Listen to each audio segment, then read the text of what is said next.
The Strange Disappearance of Mr. Jeremiah Dance by Elliot O'Donnell. £20 a year for a 12-roomed house, with large front lawn, good stabling, and big kitchen gardens. That sounds all right, I commented, but why so cheap? Well, the advertiser, Mr. Baldwin by name, a short, stout gentleman with keen, glittering eyes, replied, "Well, you see, it's a bit of a distance from the town, and, most people prefer being nearer, like neighbors and all that sort of thing."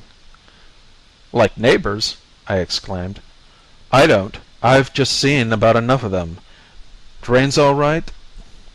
"Oh, yes, perfect." "Water?" "Excellent." "Everything in good condition?" "First rate." "Loneliness the only thing that people object to?" "That is so." "Then I'll oblige you to send someone to show me over the house, for I think it is just the sort of place we want. You see, after being bottled up in a theater all the afternoon and evening, one likes to get away somewhere where it is quiet, somewhere where one can lie in bed in the morning, inhaling pure air and undisturbed by street traffic." "I understand," Mr. Baldwin responded. "But, it is rather late now. Wouldn't you prefer to see it over in the morning? Everything looks at its worst, its very worst, in the twilight." "Oh, I'll make allowances for the dusk," I said. "You haven't got any ghosts stowed away there, have you?" And he went off into a roar of laughter. "No, the house is not haunted," Mr. Baldwin replied. "Not that it would much matter to you if it were, for I can see you don't believe in spooks." "Believe in spooks?" I cried. "Not much. I would as soon believe in patent hair restorers. Let me see it over at once." "Very well, sir. I'll take you there myself," Mr. Baldwin replied, somewhat reluctantly. "Here, Tim, fetch the keys of the Crow's Nest and tell Higgins to bring the trap round." The boy he addressed flew, and in a few minutes the sound of wheels and the jingling of harness announced the vehicle was at the door. 10 minutes later, and I and my escort were bowling merrily over the ground in the direction of the Crow's Nest. It was early autumn, and the cool evening air, fragrant with the mellowness of the luscious Virginian pippin, was tinged also with the sadness inseparable from the demise of a long and glorious summer. Evidences of decay and death were everywhere, in the brown fallen leaves of the oaks and elms, in the bare and denuded ditches. Here a giant mill wheel, half immersed in a dark still pool, stood idle and silent. There a hovel, but recently inhabited by hop pickers, was now tenantless, its glassless windows boarded over, and a wealth of death and rotting vegetable matter in thick profusion over the tiny path and the single stone doorstep. "Is it always as quiet and deserted as this?" I asked of my companion, who continually cracked his whip as if he liked to hear the reverberations of its echoes. "Always," was the reply, "and sometimes more so. You ain't used to the country." "Not very. I want to try it by way of a change. Are you well versed in the cry of birds? What was that?" We were fast approaching an exceedingly gloomy bit of the road, where there were plantations on each side, and the trees united their fantastically forked branches overhead. I thought I had never seen so dismal looking a spot, and a sudden lowering of the temperature made me draw my overcoat tighter round me. "That? Oh, a night bird of some sort," Mr. Baldwin replied. "An ugly sound, wasn't it? Beastly things. I can't imagine why they were created. Whoa! Steady there, steady." The horse reared as he spoke, and taking a violent plunge forward, set off at a wild gallop. A moment later, and I uttered an exclamation of astonishment. Keeping pace with us, although apparently not moving at more than an ordinary walking pace, was a man of medium height, dressed in a Panama hat and Albert coat. He had a thin aquiline nose, a rather pronounced chin, was clean-shaven, and had a startlingly white complexion. By the side of him trotted two poodles, whose close-cropped skins showed out with remarkable perspicuity. "Who the deuce is he?" I asked, raising my voice to a shout, on account of the loud clatter made by the horse's hoofs and the wheels. "Who? What?" Mr. Baldwin shouted in return. "Why, the man walking along with us." "Man? I can't see no man," Mr. Baldwin growled. I looked at him curiously. It may, of course, have been due to the terrific speed we were going, to the difficulty of holding in the horse, but his cheeks were ashy pale and his teeth chattered. "Do you mean to say," I cried, "that you can see no figure walking on my side of the horse and actually keeping pace with it?" "Of course I can't," Mr. Baldwin snapped. "It's an hallucination caused by the moonlight through the branches overhead. I've experienced it more than once." "Then why don't you have it now?" I queried. "Don't ask so many questions, please," Mr. Baldwin shouted. "Don't you see it is as much as I can do to hold the brute in? Heaven preserve us, we were nearly over that time." The trap rose high in the air as he spoke, and then dropped with such a jolt that I was nearly thrown off, and only saved myself by the skin of my teeth. A few yards more the spinney ceased, and we were away out in the open country, plunging and galloping as if our very souls depended on it. From all sides, queer and fantastic shadows of objects, which certainly had no material counterparts in the moon-kissed sward of the rich, ripe meadows, rose to greet us, and filled the lane with their black and white wavering, ethereal forms. The evening was one of wonders for which I had no name, wonders associated with an iciness that was far from agreeable. I was not at all sure which I liked best, the black Stygian tree-lined part of the road we had just left, or the wide ocean of brilliant moonbeams and streaked suggestions. The figures of the man and the dogs were equally vivid in each. Though I could no longer doubt they were nothing mortal, they were altogether unlike what I had imagined ghosts. Like the generality of people who are psychic, and who have never had an experience of the superphysical, my conception of a phantasm was a thing in white that made ridiculous groanings and still more ridiculous clankings of chains. But here was something different, something that looked, save perhaps for the excessive pallor of its cheeks, just like an ordinary man. I knew it was not a man, partly on account of its extraordinary performance. No man, even if running at full speed, could keep up with us like that, partly on account of the unusual nature of the atmosphere, which was altogether indefinable, it brought with it, and also because of my own sensations, my intense horror, which could not, I felt certain, have been generated by anything physical. I cogitated all this in my mind as I gazed at the figure, and in order to make sure it was no hallucination, I shut first one eye and then the other, covering them alternately with the palm of my hand. The figure, however, was still there, still pacing along at our side with the regular swing of the born walker. We kept on in this fashion till we arrived at a rusty iron gate leading, by means of a weed-covered path, to a low, two-story white house. Here the figures left us, and, as it seemed to me, vanished at the foot of the garden wall. "This is the house," Mr. Baldwin panted, pulling up with the greatest difficulty, the horse evincing obvious antipathy to the iron gate.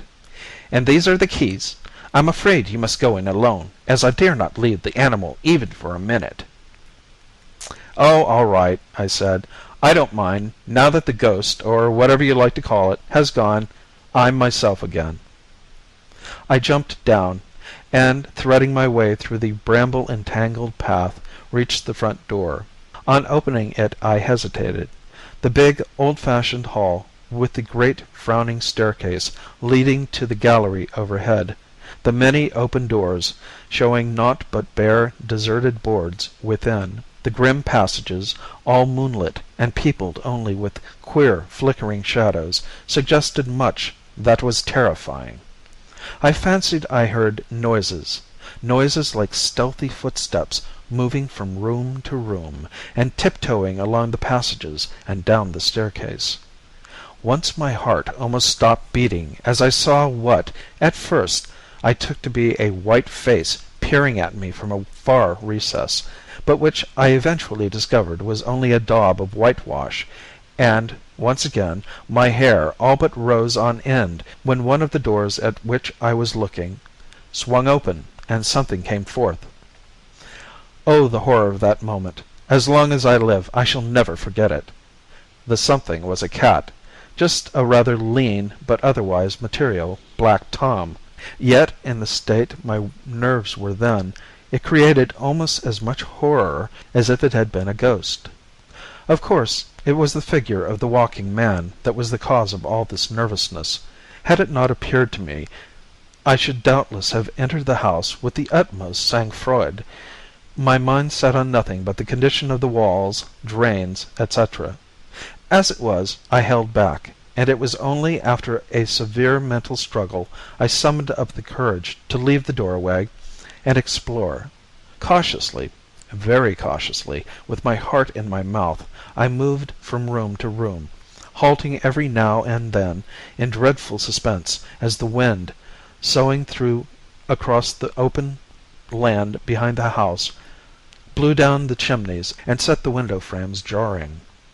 At the commencement of one of the passages I was immeasurably startled to see a dark shape poke forward and then spring hurriedly back, and was so frightened that I dared not advance to see what it was. Moment after moment sped by, and I still stood there, the cold sweat oozing out all over me, and my eyes fixed in hideous expectation on the blank wall. What was it? What was hiding there? Would it spring out on me if I went to see? At last, urged on by a fascination I found impossible to resist, I crept down the passage, my heart throbbing painfully and my whole being overcome with the most sickly anticipations. As I drew nearer to the spot, it was as much as I could do to breathe, and my respiration came in quick jerks and gasps. 6, 5, 4, 2 feet, and I was at the dreaded angle. Another step, taken after the most prodigious battle, and nothing sprang out on me. I was confronted only with a large piece of paper that had come loose from the wall and flapped backwards and forwards each time the breeze from without rustled past it.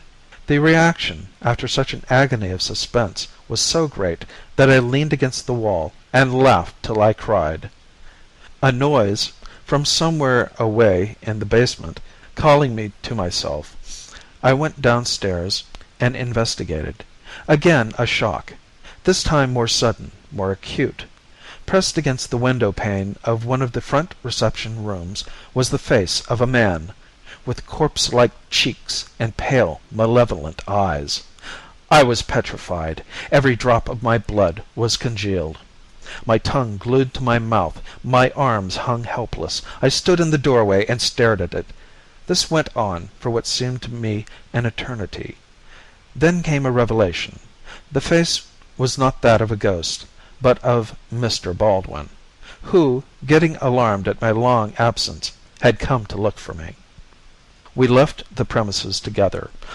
All the way back to the town I thought, should I, or should I not, take the house? Seen as I had seen it, it was a ghoulish-looking place, as weird as a Paris catacomb, but then daylight makes all the difference. Viewed in the sunshine, it would be just like any other house, plain bricks and mortar. I liked the situation. It was just far enough away from town to enable me to escape all the smoke and traffic, and near enough to make shopping easy.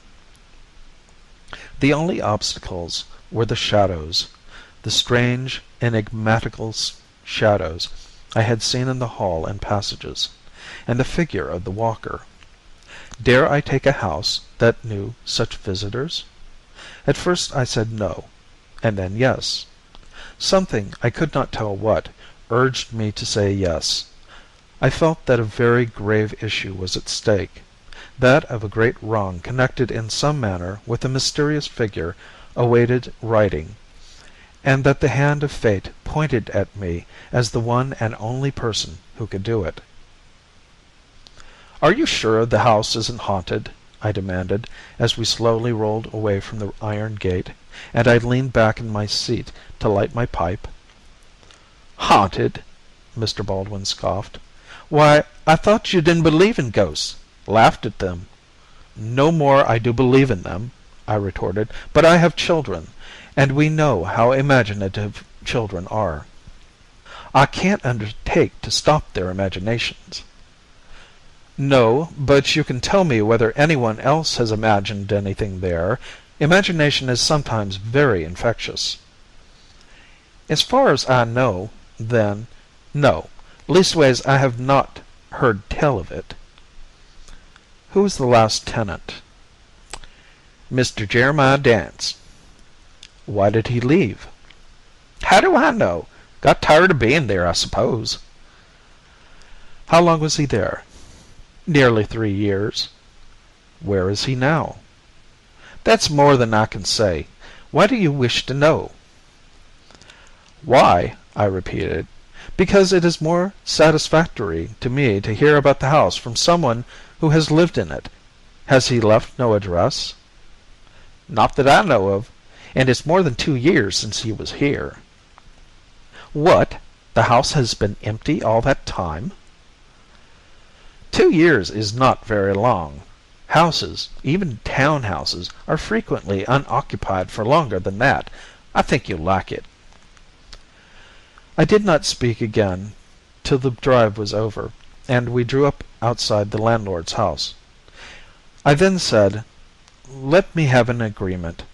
I've made up my mind to take it. 3 years and the option to stay on." That was just like me. Whatever I did on the spur of the moment, a mode of procedure that often led me into difficulties. A month later, and my wife, children, servants, and I were all ensconced in the crow's nest. That was the beginning of October. Well, the month passed by, and November was fairly in before anything remarkable happened.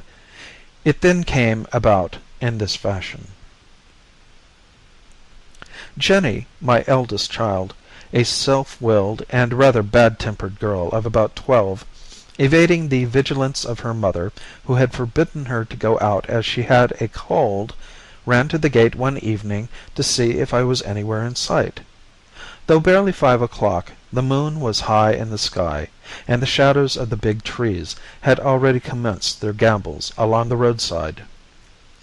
Jenny clambered up the gate, as children do, and peering over, suddenly espied what she took to be me, striding towards the house at a swinging pace, and followed by 2 poodles. "Papa!" she cried, "how cute of you! Only to think of you bringing home 2 doggies! Oh, papa, naughty papa, what will Mum say?" And climbing over into the lane, at imminent danger to life and limb, she tore frantically towards the figure. To her dismay, however, it was not me, but a stranger with a horribly white face and big glassy eyes, which he turned down on her and stared. She was so frightened that she fainted, and some 10 minutes later I found her lying out there on the road. From the description she gave me of the man and dogs, I felt quite certain they were the figures I had seen, though I pretended the man was a tramp, and assured her she would never see him again. A week passed, and I was beginning to hope nothing would happen, when one of the servants gave notice to leave. At first she would not say why she did not like the house, but when pressed, made the following statement: "It's haunted, Mrs. B. I can put up with mice and beetles, but not with ghosts. I've had a queer sensation, as if water was following down my spine, ever since I've been here, but never saw anything till last night. I was then in the kitchen getting ready to go to bed. Jane and Emma had already gone up, and I was preparing to follow them, when, all of a sudden, I heard footsteps, quick and heavy, crossed the gravel and approached the window. "The boss," says I to myself. "Maybe he's forgot the key and can't get in at the front door." Well, I went to the window and was about to throw it open when I got an awful shock. Pressed against the glass, looking in at me, was a face. Not the boss's face, not the face of anyone living, but a horrid white thing with a drooping mouth and wide open glassy eyes, that had no more expression in them than a pig. As sure as I'm standing here, Mrs. B., it was the face of a corpse. The face of a man that had died no natural death. And by its side, standing on their hind legs, and staring in at me too, were two dogs, both poodles. Also no living things, but dead, horribly dead. Well, they stared at me, all three of them, for perhaps a minute, certainly not less, and then vanished. That's why I'm leaving, Mrs. B. My heart was never over strong. I always suffered with palpitations, and if I saw those heads again, it would kill me. After this, my wife spoke to me seriously. "Jack," she said, "are you sure there's nothing in it? I don't think Mary would leave us without a good cause, and the description of what she saw tallies exactly with the figure that frightened Jenny. Jenny assures me she never said a word about it to the servants. They can't both have imagined it." I did not know what to say. My conscience pricked me. Without a doubt, I ought to have told my wife of my own experience in the lane, and have consulted her before taking the house. Supposing she, or any of the children, should die of fright, it would be my fault. I should never forgive myself. "You've something on your mind. What is it?" my wife demanded. I hesitated a moment or two, and then told her. The next quarter of an hour was one I do not care to recollect, but when it was over, and she had had her say, it was decided I should make inquiries and see if there was any possible way of getting rid of the ghosts. With this end in view, I drove to the town, and after several fruitless efforts was at length introduced to a Mr. Marsden, clerk of one of the banks, who, in reply to my questions, said: "Well, Mr. B., it's just this way. I do know something, only, in a small place like this, one has to be so extra careful what one says. Some years ago a Mr. Jerimaiah Dansa occupied the Crow's Nest. He came here apparently a total stranger, and though often in the town, was only seen in the company of one person, his landlord, Mr. Baldwin, with whom, if local gossip is to be relied on, he appeared to be on terms of the greatest familiarity. Indeed, they were seldom apart, walked about the lanes arm in arm, visited each other's houses on alternate evenings, called each other Teddy and Leslie. This state of things continued for nearly 3 years, and then people suddenly began to comment on the fact that Mr. Dansa had gone, or at least was no longer visible. An errand boy, returning back to town late one evening, swore to being passed on the way by a trap containing Mr. Baldwin and Mr. Dansa, who were speaking in very loud voices, just as if they were having a violent altercation. On reaching that part of the road where the trees are thickest overhead, the lad overtook them, or rather Mr. Baldwin, preparing to mount into the trap. Mr. Dansa was nowhere to be seen, and from that day to this nothing has ever been heard of him. As none of his friends or relations came forward to raise inquiries, and all his bills were paid, several of them by Mr. Baldwin, no one took the matter up. Mr. Baldwin pooh-poohed the errand boy's story, and declared that, on the night in question, he had been alone in an altogether different part of the county, and knew nothing whatever of Mr. Dansa's movements, further than that he had recently announced his intention of leaving the Crow's Nest, before the expiration of the 3 years' lease. He had not the remotest idea where he was. He claimed the furniture in payment of the rent due to him. "Did the matter end there?" I asked. In one sense of the word, yes. In another, no. Within a few weeks of Dance's disappearance, rumors got afloat that his ghost had been seen on the road, just where, you may say, you saw it. As a matter of fact, I've seen it myself, and so have crowds of other people. Has anyone ever spoken to it? Yes, and it has vanished at once. I went there one night with the purpose of laying it, but on its appearing suddenly, I confess I was so startled that I had not only forgot what I rehearsed to say, but ran home without uttering as much as a word. And what are your deductions of the case? The same as everyone else's, Mr. Marsden whispered. Only, like everyone else, I dare not say. Had Mr. Dance any dogs? Yes, 2 poodles, of which, much to Mr. Baldwin's annoyance, everyone noticed this. He used to make the most ridiculous fuss. Humph, I observed. That settles it. Ghosts. And to think I never believed in them before. Well, I am going to try. Try what? Mr. Marsden said, a note of alarm in his voice. Try laying it. I have an idea I may succeed. I wish you luck, then. May I come with you? Thanks, no, I rejoined. I would rather go there alone. I said this in a well-lighted room, with the hum of a crowded thoroughfare in my ears.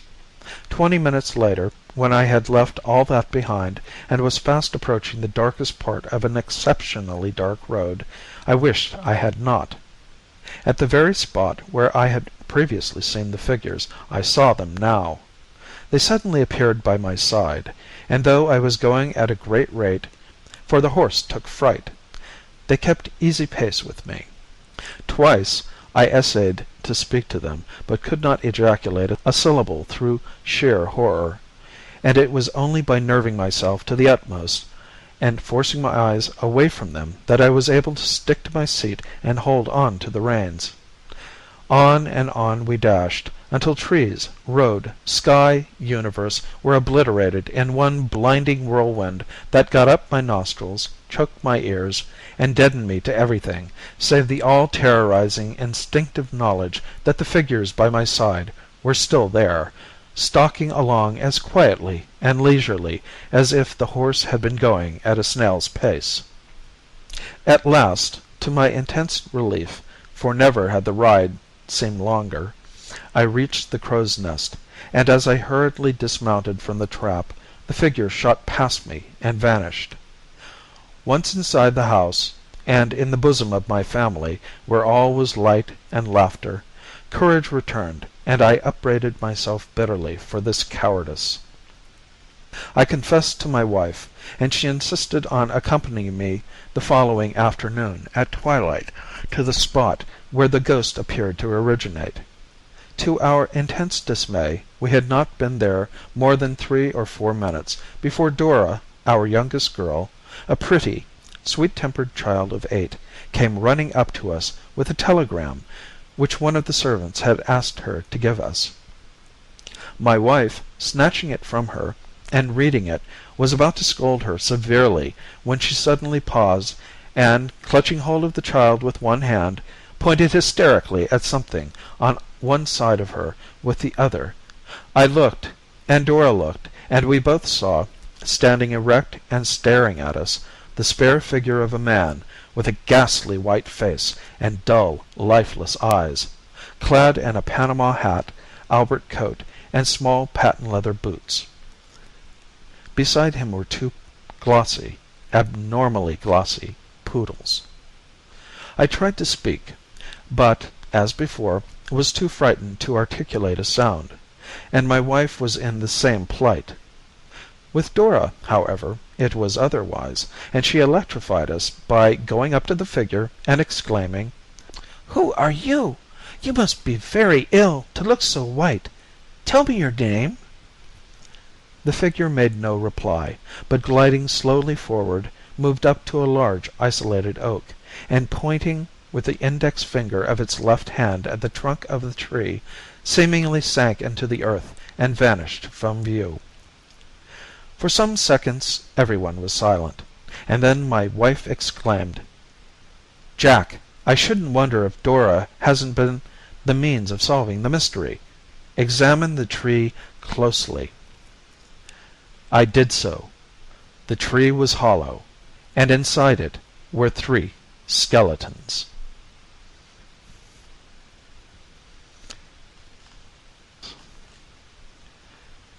End of The Strange Disappearance of Mr.